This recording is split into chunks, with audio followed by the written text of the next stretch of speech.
दोस्तों, दो लड़के रात में लगभग 1:30 बजे अपने घर जा रहे होते हैं। लेकिन घर पहुंचने से थोड़ी देर पहले ही उन्हें रास्ते में एक लड़की मिल जाती है। और वो लड़की इन्हीं दोनों लड़कों में से एक लड़के को ये कहती है कि क्या वो लड़का उसके साथ संबंध बनाएगा।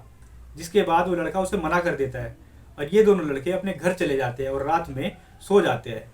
लेकिन इन्हीं दोनों में से एक लड़का जब सुबह उठता है तो वो देखता है कि जिस लड़के को उस लड़की ने संबंध बनाने का ऑफर दिया होता है उस लड़के की मौत हो चुकी होती है। चारों तरफ खून बिखरा होता है और उस लड़के के शरीर पे चाकुओं के निशान होते हैं। वो लड़का कस कस की चिल्लाने लग जाता है, रोने लग जाता है और ये सोचने लग जाता है कि रात में ही ऐसा क्या हो गया जो उसे कुछ भी याद नहीं है। इसकी आवाज़ सुन के पड़ोसी भगे भगे आ जाते हैं और पुलिस केस कर दिया जाता है, जिसके बाद पुलिस आ जाती है। दोस्तों, आज की जो ये सच्ची घटना है इसी के ऊपर है।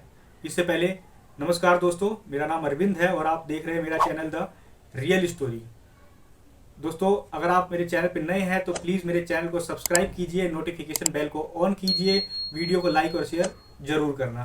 दोस्तों, आज की जो ये सच्ची घटना है ये है मध्य प्रदेश के इंदौर की। यहाँ पे एक जगह है महालक्ष्मी नगर। दोस्तों, पुलिस आ जाती है और इस लड़के से पूछताछ करने लग जाती है। तो ये लड़का बताता है कि इसका नाम सतीश है और जो लड़का जिसकी मृत्यु हो चुकी है उसका नाम है देवांशु मिश्रा। ये दोनों यहीं पर ही एक रियल इस्टेट कंपनी में काम करते हैं। दरअसल देवांशु मिश्रा जो था जिसकी मौत हो चुकी है वो रीवा का रहने वाला है। वहाँ पे अपने परिवार के साथ रहता था। 4 महीने पहले ही इसकी शादी हुई थी और काम के सिलसिले में ये इंदौर आ गया था और यहीं पे नौकरी करने लग गया था। ये कहता था कि कुछ दिनों के बाद ये सेटल होकर अपनी पत्नी को यहाँ पे बुला लेगा, लेकिन इससे पहले ही उसकी मौत हो गई। और ये कह के वो सतीश कस कस की रोने लग जाता है। पुलिस उसे दिलासा देती है और उसे आगे के बारे में पूछती है। सतीश बताता है कि उसे ढंग से तो कुछ भी याद नहीं, उसे थोड़ा थोड़ा धुंधला धुंधला याद है। सतीश अपने दिमाग पे जोर देता है और पुलिस को बताता है कि कल रात में ये दोनों अपने 3 दोस्तों से मिलने गए हुए थे, जहाँ पे ये पांचों मिलके खूब दारू पीते हैं। दारू बहुत ज़्यादा हो जाती है, जिसके बाद ये एक पंजाबी ढाबे पे चले जाते हैं और वहाँ पे ये मिलके खाना खाते हैं। अब दारू का नशा इन लोगों को काफ़ी हो चुका था। इन्हीं में से जो 3 दोस्त थे वो अपने घर चले जाते हैं और इधर सतीश और देवांशु मिश्रा एक साथ स्कूटी में बैठ के अपने घर जा रहे होते हैं।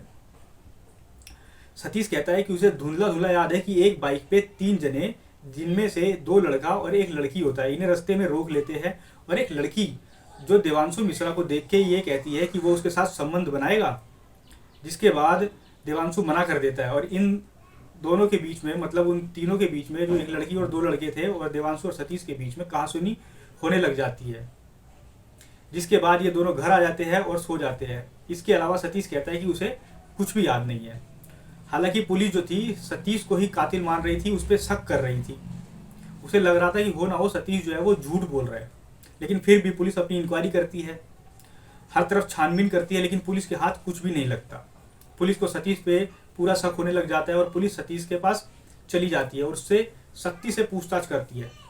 लेकिन सतीश अपने बयान से बिल्कुल भी नहीं पलटता। वो बिल्कुल वही बयान देता है जो उसने पहले दिया था, कि उसे धुंधला धुंधला याद है, कोई भी बयान में बदलाव नहीं करता। पुलिस उसके बयान को सुनने के बाद पुलिस को लगता है कि कहीं ना कहीं सतीश जो है वो सच बोल रहा है, क्योंकि इसने बयान बिल्कुल भी नहीं बदला है। जैसा इसने पहले बयान दिया था वही बयान इसने अब की बार फिर से दिया है। पुलिस उसकी बात को कहीं ना कहीं सच मान के दोबारा से छानबीन में लग जाती है। पुलिस को लगता है कि इस केस को और बारीकी से ढूंढने की ज़रूरत है।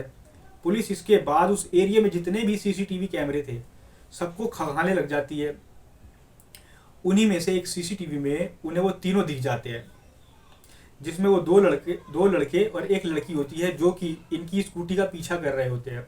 इन्हें रास्ते में रोक लेते हैं। इनके बीच में कहासुनी होती है जिसमें से छीना झपटी होती है और उन्हीं तीनों में से एक लड़का देवांशु को कुछ धारदार हथियार मार देता है, जिसके बाद देवांशु की घर पे आके मौत हो जाती है। अब पुलिस उन तीनों की पड़ताल कर रही होती है, उन्हें ढूंढ रही होती है। पुलिस सोशल मीडिया का सहारा लेती है, साथ ही साथ इसके जितने भी मुखबिर थे सबका सहारा लेती है। पुलिस को इन्हीं तीनों में से एक लड़का मिल जाता है जिसका नाम होता है अल्लू। सबसे पहले पुलिस इसी अल्लू को पकड़ती है और अल्लू को पकड़ने के बाद इससे पूछताछ करने लग जाती है। ये दूसरे लड़के को पकड़वाता है जिसका नाम होता है आलिम। अब पुलिस अल्लू और आलिम को पकड़ चुकी होती है और इनसे पूछती है कि वो जो लड़की तुम्हारे साथ थी वो कौन थी। ये दोनों एक ऐसी बात बताते हैं जिसको सुनने के बाद पुलिस जो थी वो चौंक जाती है। दरअसल ये कहते हैं कि वो कोई लड़की नहीं है, वो एक किन्नर है जिसका नाम जोया है। पहले वो किन्नर थी और उसने अपना जेंडर चेंज करा के अब वो लड़की बन चुकी है।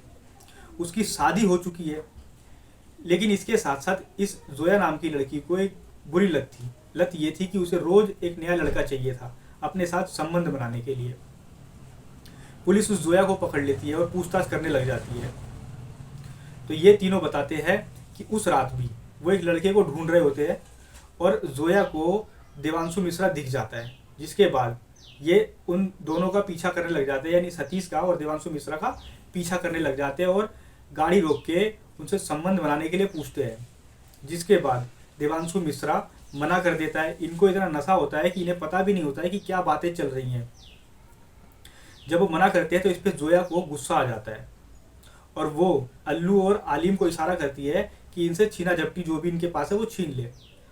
और वो सतीश और देवांशु मिश्रा के पास जो भी चैन लगी थी उनके गले में पहन रखी थी उसे छीनने लग जाते हैं, जिसका वो नशे में ही विरोध करते हैं। विरोध करने की वजह से इनके बीच में हाथापाई होने लग जाती है, जिसके बाद जोया के कहने पे अल्लू और आलिम देवांशु पे चाकुओं से वार कर देते हैं। अब इधर देवांशु को चोट लग जाती है, लेकिन इतना नशा हो रखा था सतीश को कि उसे ये समझ नहीं आता कि इसे कहाँ लेके जाया जाए।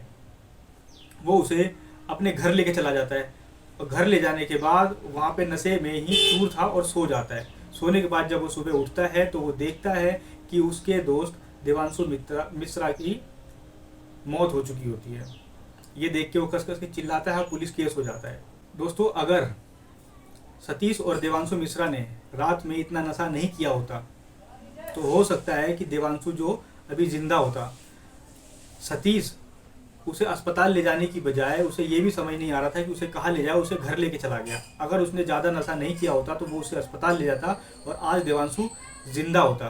दोस्तों, इस घटना को सुनाने का सिर्फ इतना उद्देश्य है कि अगर आप नशा करते हैं तो प्लीज़ उसे छोड़ दें, और अगर आप उसे छोड़ नहीं सकते हैं तो जितना ज़्यादा से ज़्यादा हो सके कम कर दें। क्योंकि अल्लू और आलिम ने सिर्फ देवांशु मिश्रा को नहीं मारा, बल्कि उसके ऊपर जो लोग आश्रित थे, यानी उसकी पत्नी और उसके माता पिता और उसके परिवार वाले, उन सबको मार दिया है। दोस्तों, आज की ये कहानी इतनी ही। मिलते हैं किसी और कहानी के साथ। नमस्कार।